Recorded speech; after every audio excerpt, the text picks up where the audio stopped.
What do I expect from the Trump administration? That's the million-dollar question. First of all, allow me to wish all of you a very prosperous and happy 2017.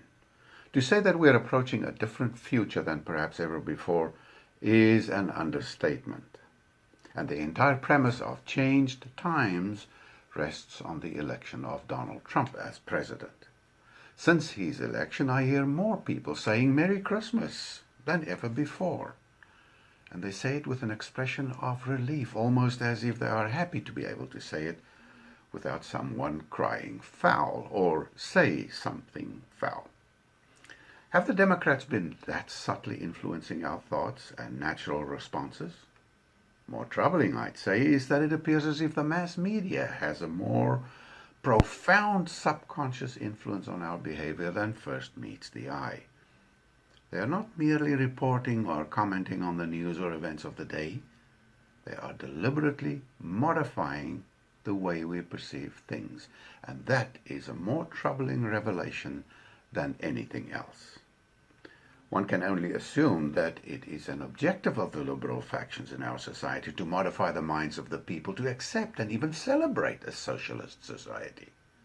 If they could, over time, instill in us a guilt complex, a fear of expressing our views, and a sense of having to pay restitution for whatever guilt complex gives us the most grief at the time, they have succeeded in shackling us in bondage.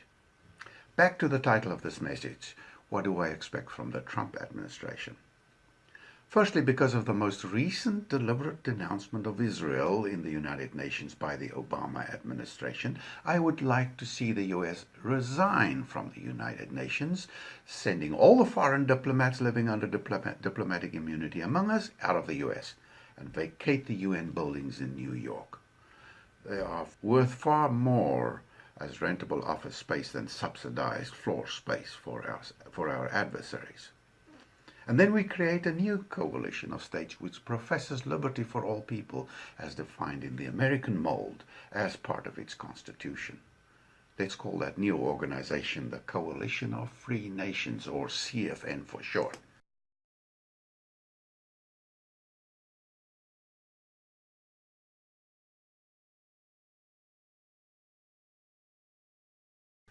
And it must not be a government initiative, because they have a knack for screwing things up. It must be a people initiative in which we set forth the values and principles that will allow other nations to participate, or by which they will be disqualified. The main principle in CFN's charter must be that the people are sovereign, and government are merely the sovereign's emissaries who serve at the pleasure of the people. Countries who already have such a form of government, including those with monarchies who are subject to the law enacted by their parliaments, such as England and the Netherlands, they will also qualify to be members of CFN, because it is the people who determine who will govern them, and that's the key. Nations can never be, quote-unquote, united in the sense that one believes the name of the United Nations implies. There will always be fundamental differences between nations, and the fault line between the UN and CFN would be liberty, democracy, and the free market. Countries who practice and live with those principles should be encouraged to join CFN. Totalitarian governments can never be allowed to enjoy the fruits of such a coalition. They can find their blessings elsewhere until such time as they reconstitute their governments, free their people and their markets, and live in peace. If CFN was in place before World War II, Hitler would never have come to power, and neither would have any other tyrant. But because the levers of power were not in the hands of the people, it was easy to overthrow the puppets in government and enslave the people.